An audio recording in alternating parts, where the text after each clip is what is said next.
Hello friend, मैं नीलेश कुमार आप लोगों का स्वागत करता हूं आपका अपना यूट्यूब चैनल सुपर मैथमेटिक्स में। आज हम इलेक्ट्रोस्टैटिक्स का 5वां पार्ट लेकर आए हैं, जिसमें आप लोग को हम बताने वाले हैं विद्युतीकरण के आधुनिक इलेक्ट्रॉन सिद्धांत। ठीक है, modern electron theory of electrification कहता है। सबसे पहले इसमें हम लोग जानते हैं विद्युतीकरण तो किसी भी पदार्थ को घर्षण द्वारा, किसी भी दो पदार्थ को घर्षण द्वारा धन या ऋण आवेशित करना ही विद्युतीकरण कहलाता है। फिर से, घर्षण द्वारा किसी पदार्थ पर, अब घर्षण तो अकेले नहीं होगा, किसी दो पदार्थ के साथ होगा, तो कहता है कि घर्षण द्वारा किसी पदार्थ पर धन या ऋण आवेश उत्पन्न करने की प्रक्रिया जो है, इसी को हम लोग क्या कहते हैं? विद्युतीकरण। अब हम आप लोगों को बताते हैं कि जब दो पदार्थों को जब हम घर्षण करेंगे तो कौन इलेक्ट्रॉन को त्याग करेगा और कौन इलेक्ट्रॉन को ग्रहण करेगा। यानी कहने का मतलब है कि जब दो वस्तुओं को आपस में घर्षण कराया जाता है तो एक पर धन आवेश उत्पन्न होता है, एक पर ऋण आवेश। तो हम लोग कैसे पता करेंगे कि किस पर धन होगा और किस पर ऋण होगा, अर्थात किस पर धन आवेश आएगा और किस पर ऋण आवेश आएगा। फिर से एक बार हम लोग समझते हैं विद्युतीकरण। ठीक है, कहता है कि घर्षण द्वारा किसी वस्तु पर धन या ऋण आवेश उत्पन्न करने की प्रक्रिया को विद्युतीकरण कहा जाता है। जब दो पदार्थों को आपस में घर्षण कराया जाता है तो एक पर धन तो एक पर ऋण, तो धन आवेश और ऋण आवेश घर्षण द्वारा उत्पन्न करने की प्रक्रिया को हम लोग क्या कहते हैं? विद्युतीकरण। ठीक है, इलेक्ट्रिफिकेशन। अब हम लोग समझते हैं कि जब दो पदार्थों को आपस में हम घर्षण कराते हैं तो किस पर धन किस पर ऋण, अर्थात कौन परमाणु इलेक्ट्रॉन का त्याग करेगा और कौन परमाणु इलेक्ट्रॉन को ग्रहण करेगा। जैसे कि आप लोग को बता दें कि अगर दो पदार्थों को आपस में घर्षण कराएंगे तो जितना एक इलेक्ट्रॉन त्याग करेगा दूसरा उतना ही इलेक्ट्रॉन को क्या करेगा? ग्रहण करेगा। अर्थात कहने का मतलब है कि एक पर जितना धन आवेश उत्पन्न होगा दूसरे पर उतना ही ऋण आवेश उत्पन्न होगा। तो जैसा कि ऊपर पर बोर्ड पर देखिए लिखा हुआ है 15 वो क्रमवागत नाम लिखा हुआ है। ठीक है, रोया, फ्लानेल, चमड़ा, मोम, कांच, इस तरह से क्या लिखा हुआ है? 15 वो लिखा हुआ पदार्थ। ठीक है, तो हम आप लोगों को बताते हैं कि जब दो पदार्थों को आपस में घर्षण कराएंगे, जब दो पदार्थों को आपस में क्या कराएंगे? घर्षण कराएंगे, तो कौन धन आवेश होगा और कौन ऋण आवेश होगा। तो देखते हैं हम लोग, जैसे कि ऊपर सारणी में जो सबसे ऊपर रहेगा, ऊपर वाले को अगर नीचे वाले के साथ घर्षण कराया जाए, जैसे मान लिया जाए कि रोया है और एक हम ले लिए कांच, एक रोया हो गया, एक का हो गया कांच। रोया ऊपर है, कांच क्या है? नीचे है। जब रोया को कांच से हम घर्षण करेंगे, समझना है ध्यान से बात को, रोया को, जो रोआ होता है, रोआ को अगर हम कांच से घर्षण करा दे तो रोआ है ऊपर और कांच है कौची? नीचे। तो जो ऊपर है वह इलेक्ट्रॉन का त्याग करेगा, जो ऊपर है इलेक्ट्रॉन का क्या करेगा? त्याग करेगा, और जो नीचे है वह इलेक्ट्रॉन का त्याग ग्रहण करेगा। तो ऊपर से जितना त्याग होगा उतना ही नीचे वह क्या करेगा? ग्रहण करेगा। इस प्रकार हम कह सकते हैं कि जब रोया को कांच से अगर हम घर्षण कराते हैं तो रोया इलेक्ट्रॉन का त्याग करेगा, अर्थात रोआ पर धन आवेश उत्पन्न होगा, जबकि कांच पर कौन आवेश उत्पन्न हो जाएगा? ऋण आवेश। ध्यान से समझना है, ऊपर वाला पर धन आवेश और नीचे वाला पर ऋण आवेश। अगर हम कांच को करा दिए रेशम से, कांच का अगर हम घर्षण करा दे रहे हैं किससे? रेशम से। ध्यान से समझना है, कांच हो गया ऊपर, रेशम हो गया क्या? नीचे। तो जब कांच को हम रेशम से कराएंगे, सबसे पहले कांच को कराए थे किससे? रोया से। तो रोया ऊपर है तो वह त्याग किया, तो रोया पर धन आवेश और कांच पर आ गया क्या? ऋण आवेश। कब? जब कांच को रोया से कराएंगे घर्षण तब। ठीक है, क्यों? क्योंकि ऊपर वाला होता है धन आवेश और नीचे वाला ऋण आवेश। लेकिन जब कांच को हम रेशम से अगर हम घर्षण कराते हैं तो कांच ऊपर है, अर्थात कांच इलेक्ट्रॉन का त्याग करेगा, और जब इलेक्ट्रॉन का त्याग करेगा तो कांच पर आ जाएगा कौन आवेश? धन आवेश। अर्थात कहने का मतलब है कि जब कांच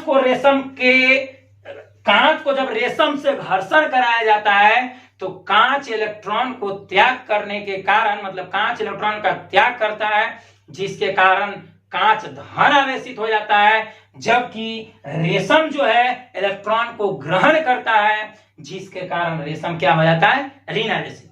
तो कोई इस तरह से पूछ सकता है कि जब हम कांच को रेशम से घर्षण कराएंगे तो कौन धन आवेशित होगा और कौन ऋण आवेशित होगा। तो ऊपर में कौन है, कांच, तो कांच हो जाएगा धन आवेशित, और नीचे में कौन है, रेशम, तो रेशम हो जाएगा क्या, ऋण आवेशित। ठीक इसी प्रकार यदि हम रबड़ को एबोनाइट के छड़ से घर्षण करा दें, रबड़ 11वां नंबर पर है, एबोनाइट की छड़ 15वां नंबर पर है, मतलब रबड़ जो हो गया ऊपर और एबोनाइट की छड़ क्या है, नीचे। तो जब रबड़ को हम एबोनाइट के छड़ से घर्षण कराएंगे तो रबड़ हो जाएगा धन आवेशित, रबड़ क्या हो जाएगा, धन आवेशित, और एबोनाइट की छड़ क्या हो जाएगा, ऋण आवेशित। ठीक है, क्यों, क्योंकि यह ऊपर है और ये नीचे है। तो जब ऊपर है तो यह इलेक्ट्रॉन का त्याग करेगा और नीचे वाला इलेक्ट्रॉन को क्या करेगा, ग्रहण करेगा। तो जो इलेक्ट्रॉन को त्याग करेगा वो धन आवेशित, जो इलेक्ट्रॉन को ग्रहण करेगा वो कौन, ऋण आवेशित। फिर से हम लोग समझते हैं, जब रबड़ को एबोनाइट की छड़ से घर्षण कराया जाता है तो रबड़ धन आवेशित हो जाता है, जबकि एबोनाइट की छड़ क्या हो जाती है, ऋण आवेशित हो जाती है। इसी प्रकार ये सब क्या हो रहा है, विद्युतीकरण, क्योंकि घर्षण द्वारा धन या ऋण आवेश उत्पन्न करने की प्रक्रिया को, विधि को हम लोग क्या कहते हैं, विद्युतीकरण कहते हैं। फिर से जब घर्षण कराते हैं तो एक इलेक्ट्रॉन का त्याग करेगा, दूसरा इलेक्ट्रॉन का ग्रहण करेगा, जो जितना इलेक्ट्रॉन त्याग करेगा वही उतना इलेक्ट्रॉन ग्रहण करेगा, जो अपोजिट होगा उसका। तो घर्षण द्वारा धन या ऋण आवेश उत्पन्न करने की जो प्रक्रिया होती है, इसको हम लोग विद्युतीकरण कहते हैं। और इस सारणी में जो ऊपर होता है वह धन आवेशित होता है, और जो नीचे होता है वो क्या होता है, ऋण आवेशित। ऊपर वाला धन आवेशित और नीचे वाला ऋण आवेशित। अब किसी से भी हम घर्षण करा देंगे, जैसे अगर कोई कह दे कि बिल्ली के खाल को एबोनाइट की छड़ से घर्षण करा दिया जाए, तो बिल्ली के खाल केमा नंबर पर है, तीसरा नंबर पर, और एबोनाइट की छड़ केमा पर है, 15, यानी कि तीसरा पर, यानी कि ऊपर है और ये नीचे हो गया। तो बिल्ली के खाल धन आवेशित हो जाएगा और एबोनाइट की छड़ क्या हो जाएगा, ऋण आवेशित। अर्थात बिल्ली के खाल इलेक्ट्रॉन को त्याग करेगा और एबोनाइट की छड़ इलेक्ट्रॉन को ग्रहण करेगा। तो ग्रहण करेगा तो ऋण आवेशित हो जाएगा और बिल्ली के खाल क्या हो जाएगा, धन आवेशित।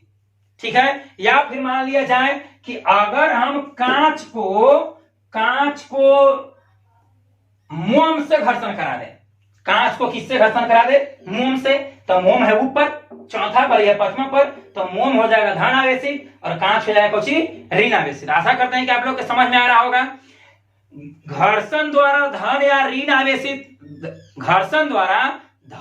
ऋण आवेश उत्पन्न करने की प्रक्रिया को विद्युतीकरण कहा जाता है। अब इस श्रेणी में जो ऊपर होगा वह धन आवेशित, जो नीचे होगा वह ऋण आवेशित। किसी से भी घर्षण करा दे तो जो ऊपर होगा वह धन आवेशित हो जाएगा और जो नीचे है वो क्या हो जाएगा, ऋण आवेशित। एक और उदाहरण देखते हैं, जैसे कि मान लिया जाए कि अंबर को एबोनाइट के छड़ से घर्षण करा दे। अंबर एक ग्रीक शब्द जिसे हम इलेक्ट्रॉन कहते हैं। तो अंबर को एबोनाइट के छड़ से क्या करा दे, घर्षण करा दे। तो अंबर हो गया ऊपर, एबोनाइट की छड़ हो गया नीचे। तो अंबर हो जाएगा धन आवेशित और ये हो जाएगा क्यों, ऋण आवेशित हो जाएगा। ठीक है, आशा करते हैं कि आप लोग को समझ में आया। अब आप लोग को हम बताते हैं विद्युतीकरण का आधुनिक इलेक्ट्रॉन सिद्धांत। ठीक है, पहले इसको उतार लीजिए। चलिए अब हम लोग आगे देखते हैं। इससे पहले अभी हम बताएं विद्युतीकरण, जब दो पदार्थों को आपस में घर्षण कराकर धन या ऋण आवेश उत्पन्न करने की जो प्रक्रिया होती है उसे हम लोग विद्युतीकरण कहते हैं। अब हम लोग आगे पढ़ते हैं विद्युतीकरण का आधुनिक इलेक्ट्रॉन सिद्धांत।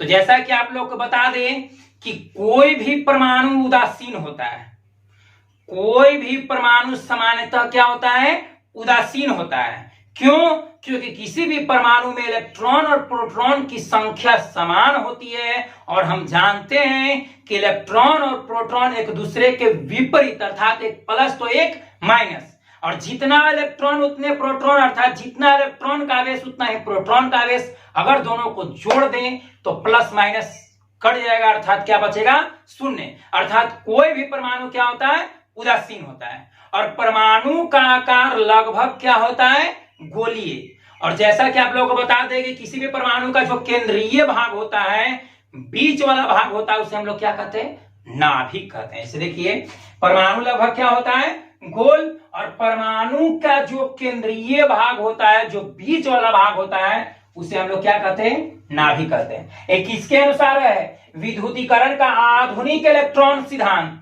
आधुनिक इलेक्ट्रॉन सिद्धांत के अनुसार परमाणु सामान्यतः क्या होते हैं, उदासीन होते हैं। क्यों? क्योंकि किसी भी परमाणु में इलेक्ट्रॉन और प्रोटॉन की संख्या समान होती है और उस पर आवेश के परिमाण भी समान होते हैं, किंतु चिन्ह विपरीत, अर्थात एक प्लस तो एक माइनस। और जितना इलेक्ट्रॉन उतना प्रोटॉन, अर्थात जितना इलेक्ट्रॉन का आवेश उतना ही प्रोटॉन का आवेश। अगर दोनों को हम जोड़ दिया जाए, अगर दोनों को हम जोड़ दें तो कुल आवेश होगा वह शून्य होगा, अर्थात क्या होगा, उदासीन होगा।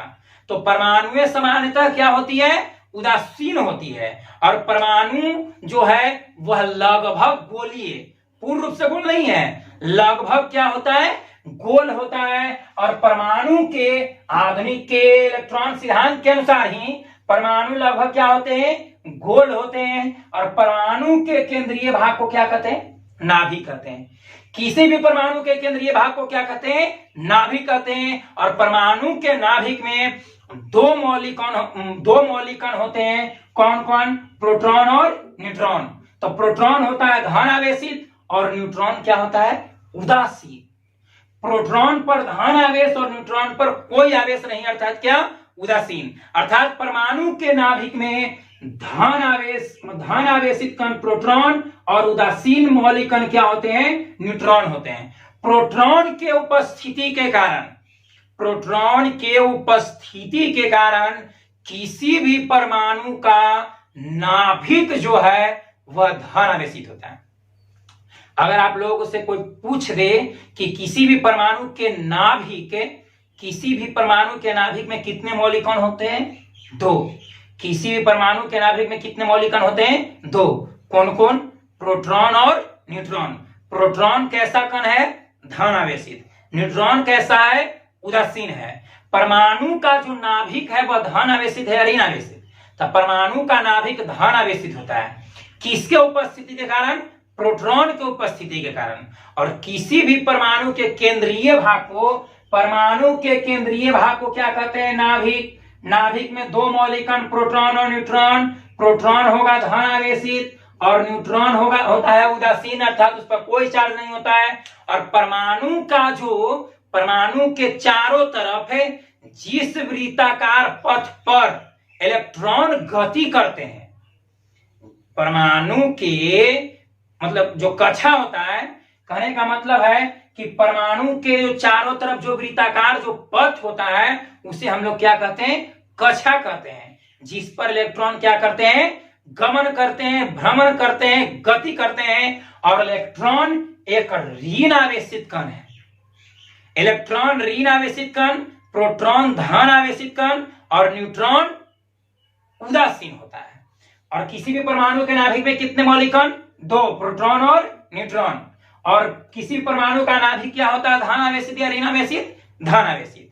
और आप लोग हम बता दें कि किसी भी परमाणु के तीन मौलिक कण होते हैं, इलेक्ट्रॉन, प्रोटॉन और न्यूट्रॉन।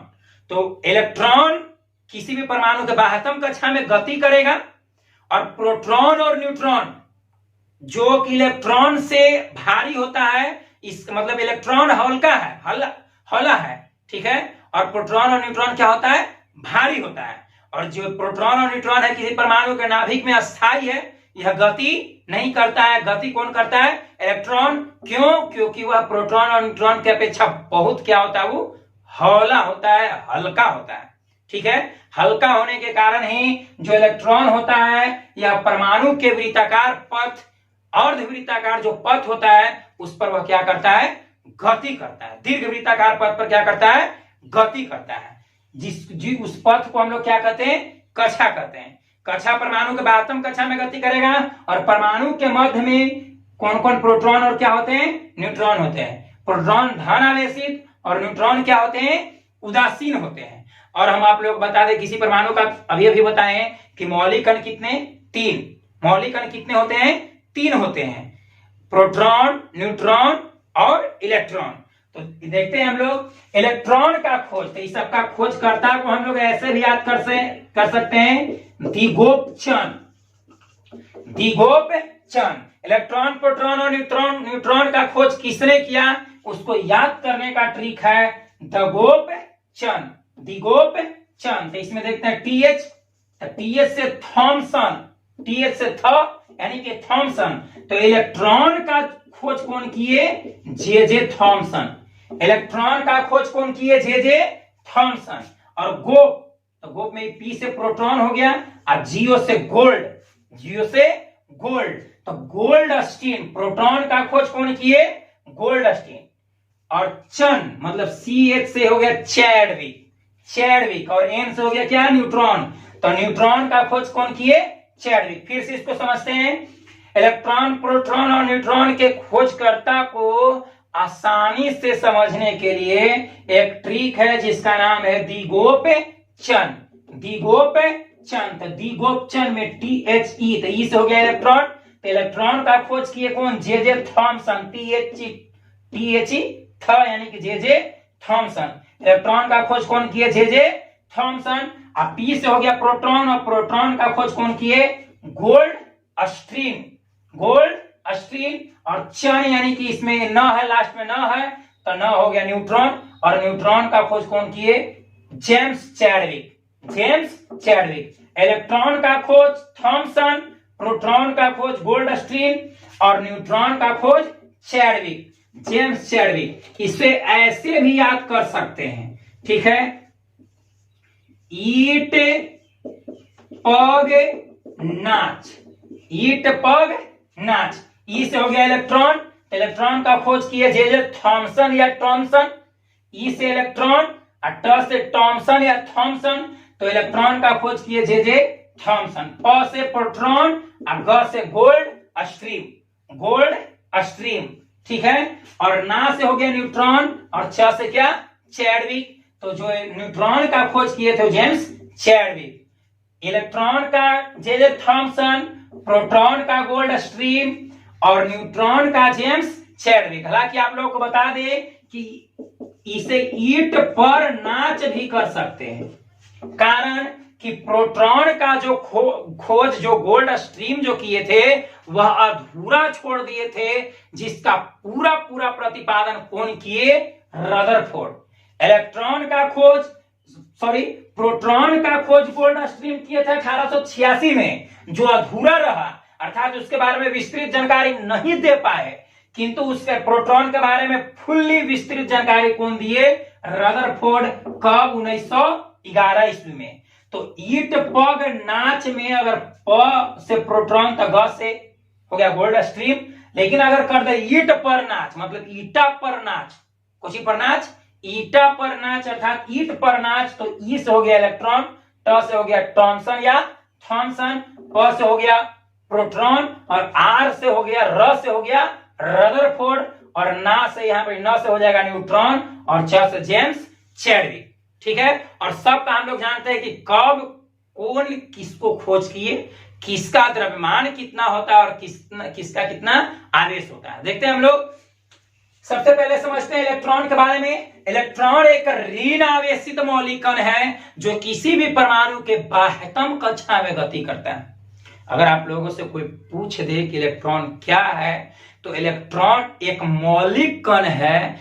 इलेक्ट्रॉन किसी परमाणु का एक मौलिक कण है जो उस परमाणु के बाह्यतम कक्षा में गति करता है, भ्रमण करता है। और जो इलेक्ट्रॉन है यह ऋण आवेशित है। इस पर इलेक्ट्रॉन पर आवेश कितना होता है, -1.6, -1.6 गुना 10 के पावर -19 कूलम, -1.6 गुना 10 के पावर -19 कूलम यह इलेक्ट्रॉन का आवेश होता है। और इलेक्ट्रॉन का खोज जे थॉमसन या टॉमसन, जे थॉमसन या टॉमसन ने किए थे। कब, 1897 ईस्वी में। इलेक्ट्रॉन का खोज 1897 ईस्वी में जे थॉमसन या टॉमसन नामक वैज्ञानिक ने किए थे। इलेक्ट्रॉन एक ऋण आवेशित मौलिक कण होता है जिसका आवेश -1.6 × 10⁻⁻19 कूलम होता है और इलेक्ट्रॉन का द्रव्यमान जो है 9.11 × 10⁻31 केजी होता है। ये था इलेक्ट्रॉन के बारे में। अब हम लोग पढ़ते हैं प्रोटॉन के बारे में। तो प्रोटॉन का खोज सर्वप्रथम कौन किए थे? Gold stream.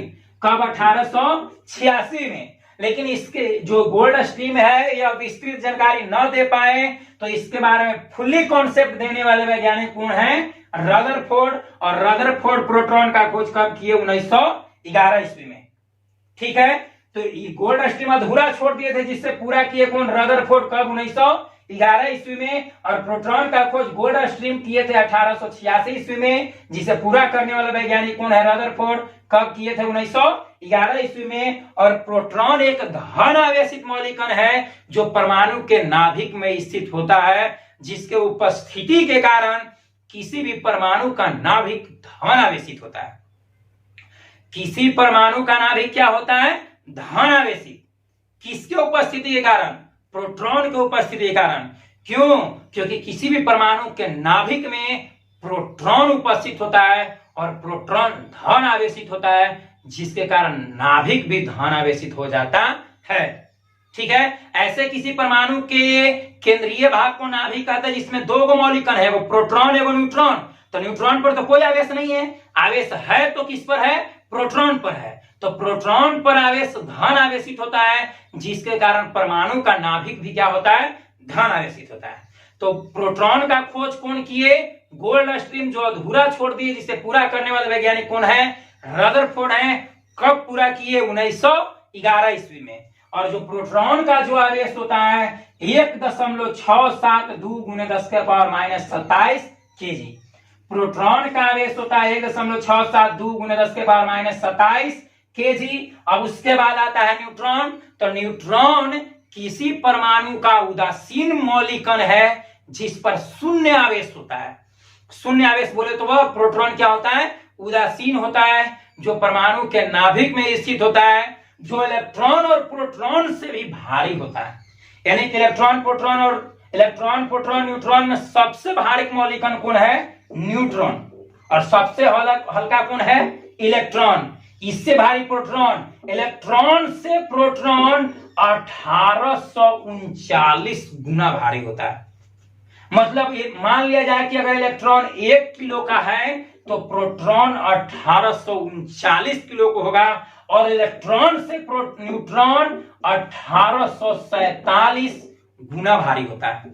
न्यूट्रॉन इलेक्ट्रॉन से 1847 गुना भारी, यानी कि सबसे भारी। अब जो इलेक्ट्रॉन से प्रोटॉन कितना गुना? 1839 गुना। ऐसे 1837 भी कहीं कहीं देता है, लेकिन हम लोग मानेंगे औसतन इलेक्ट्रॉन से प्रोटॉन कितना गुना भारी होता है? 1839 गुना। ठीक है, तो हम लोग पढ़ रहे थे किसके बारे में? न्यूट्रॉन के बारे में। न्यूट्रॉन किसी भी परमाणु का उदासीन मौलिक कण है जो किसी परमाणु के नाभिक में स्थित होता है। किसमें स्थित होता है? नाभिक में स्थित होता है, जो अपेक्षाकृत बहुत भारी होता है। इलेक्ट्रॉन जो न्यूट्रॉन का आवेश होता है शून्य होता है, अर्थात यह क्या होता है? उदासीन होता है। और न्यूट्रॉन का जो द्रव्यमान होता है 1.675 × 10⁻⁻27 केजी होता है। अगर ये सब के वैज्ञानिक को याद करना है तो हम लोग याद कर सकते हैं दगोपचन से। दगोपचन PHE, तो ई से हो गया इलेक्ट्रॉन। तो इलेक्ट्रॉन का खोज किए PH थर्ड, यानी कि जे थॉमसन। पी गोप मतलब पी लास्ट में है, तो प्रोटॉन का खोज गोल्ड स्ट्रीम। चन मतलब न्यूट्रॉन का खोज जेम्स चैडविक। या तो याद कर सकते हैं हम लोग ईट पग नाच। ई से हो गया इलेक्ट्रॉन, ट से टॉमसन या थॉमसन, प से प्रोटॉन, ग से गोल्ड स्ट्रीम, अन्ना से न्यूट्रॉन, अच्छा से चैडविक। या फिर इसको ये तो गोल्ड स्ट्रीम अधूरा छोड़ दिए, तो ईट पग नाच से ज्यादा बेहतर होगा ईट पर नाच। कौन पर नाच? ईट पर नाच। ई से हो गया इलेक्ट्रॉन, ट से ई से हो गया इलेक्ट्रॉन और ट से हो गया क्या? थॉमसन या थॉमसन, प से हो गया प्रोटॉन और र से हो गया रदरफोर्ड, यानी कि प्रोटॉन का खोज कौन किए? रदरफोर्ड। कब किए? 1911 में। इससे पहले किए थे गोल्डस्टीन कब? 1886 ईस्वी में। और लास्ट बच गया नाच, तो च मतलब ये हो गया चैडविक, जेम्स चैडविक, जो किसका खोज किए थे? न्यूट्रॉन का खोज किए थे। ठीक है। और हम इससे पहले बताए कि किसी भी परमाणु का कोई भी परमाणु सामान्यतः अर्थात विधुतः, कोई भी परमाणु विधुतः उदासीन होता है। क्यों? क्योंकि किसी भी परमाणु में इलेक्ट्रॉन और प्रोटॉन की संख्या समान होती है और हम जानते हैं कि इलेक्ट्रॉन और प्रोटॉन के आवेश का परिमाण समान किंतु विपरीत होता है। विपरीत बोले तो एक प्लस में और दूसरा माइनस में, जितना प्लस उतना माइनस, जितना प्लस उतना माइनस, और दोनों को जोड़ दे, मतलब 5 प्लस में या 5 माइनस में दोनों को जोड़ दे तो 0 हो जाएगा। अर्थात कोई भी परमाणु पर कुल आवेश शून्य होता है, अर्थात परमाणु में विद्युतता क्या होती है? उदासीन होती है।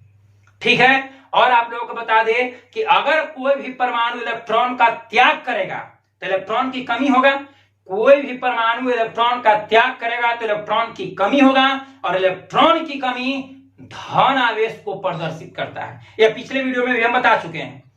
कोई भी परमाणु जब इलेक्ट्रॉन का त्याग करता है, तो जब कोई भी परमाणु इलेक्ट्रॉन का त्याग करेगा तो वह उसमें इलेक्ट्रॉन की कमी होगा, और जब इलेक्ट्रॉन की कमी होगा तो इलेक्ट्रॉन की कमी होना धन आवेश को प्रदर्शित करता है। लेकिन जब कोई परमाणु इलेक्ट्रॉन को ग्रहण करता है तो उसमें इलेक्ट्रॉनों की वृद्धि होती है। तो इलेक्ट्रॉनों की वृद्धि ऋण आवेशित को प्रदर्शित करता है। ये सब जो भी हम लोग बताएं, अभी बताएं, ये सब पढ़ना था किसमें? विद्युतीकरण का आधुनिक इलेक्ट्रॉन सिद्धांत। विद्युतीकरण का आधुनिक इलेक्ट्रॉन सिद्धांत के तहत ये सब जानकारी हम लोगों को प्राप्त करना था कि किसी भी परमाणु के केंद्रीय भाग को क्या कहेंगे। तो किसी भी परमाणु के केंद्रीय भाग अर्थात बीच वाले भाग को क्या कहेंगे? नाभिक कहेंगे। नाभिक में कितने मौलिकन होते हैं? 2 मौलिकन होते हैं, एक को प्रोटॉन और दूसरे को न्यूट्रॉन कहते हैं। प्रोटॉन धन आवेशित होता है और न्यूट्रॉन उदासीन होता है। ठीक है। और किसी परमाणु के बाह्यतम कक्षा में जो गति करता है उसे इलेक्ट्रॉन कहते हैं, और इलेक्ट्रॉन ऋण आवेशित होता है। ठीक है। आज के लिए इतना ही, मिलते हैं अगले वीडियो में।